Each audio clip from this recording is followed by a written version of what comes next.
Gali, saudara polisi menangkap sejumlah massa yang melakukan intimidasi kepada karyawan perusahaan terkait kasus perebutan pengelolaan limbah pabrik di Cilegon, Banten.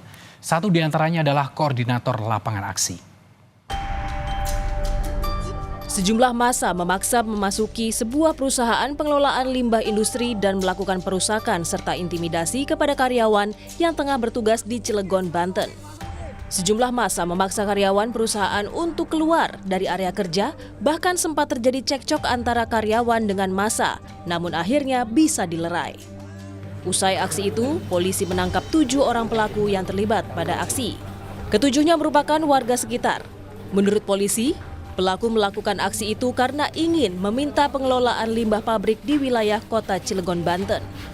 Jadi yang 7 orang tadi bukan LSM, tapi adalah kelompok masyarakat lingkungan sekitar, yang mana 7 orang tersebut adalah menciptakan demo, tapi faktanya adalah aksi sweeping, yang mana video sudah jelas, mulai membongkar pintu depan, pintu belakang, sampai sweeping di area perkantoran, yang tujuannya untuk mendapatkan pengelolaan limbah atas PT Lotte Chemical Indonesia.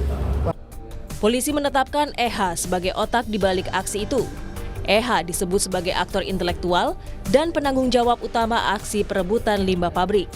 Para pelaku dijerat pasal 160 KUHP tentang penghasutan, pasal 170 KUHP tentang kekerasan, dan pasal 406 KUHP tentang perusakan barang dengan ancaman hukuman mencapai 9 tahun penjara.